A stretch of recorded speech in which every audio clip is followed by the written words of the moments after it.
Kriminal aləmdə Cavid Astaralı və Mişa Mamayev kimi tanınan şəxslərin kriminal dairədən uzaqlaşdırılmasının səbəbləri aşkar olub.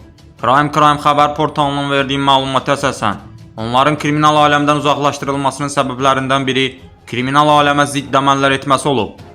Cavid Astaralının tezliklə həbsdən azad olunmuş Ruslan Dadaşov, Bərdəli Ruslan ləqəbli şəxslə əlbir olaraq Rusiyanın Moskva vilayətində Azərbaycan vətəndaşlarına hədə-qorxu ilə pul mənimsəmələri və yanvar ayının 5-də kriminal aləmdə Nihat Quli, Nihat Qəbələli kimi tanınan Nihat Maisbəylinin adamlarının Cavid Astaralıya və Mişa Mamayeva qarşı törətdiyi silahlı hücumun nəticəsində Cavid Astaralının və Mişa Mamayevin Rusiya hüquq mühafizə orqanlarına yazılı formada etdiyi şikayət olub.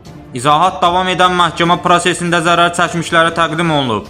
Kriminal aləmin qanunlarına əsasən dövlətə şikayət etmək bir o qədər də doğru sayılmadığına görə bu şəxslər kriminal aləmdən uzaqlaşdırılır.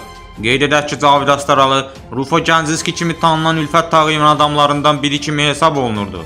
Bu məsələdən sonra Rufo Gəncəskiyə Nihat Qəbəlinin yaxın çevrəsində olan qanun oğrular irad bildirir. Rufo isə Cavidi uzaqlaşdırdığını, Mişanın isə ona aid olmadığını bildirir.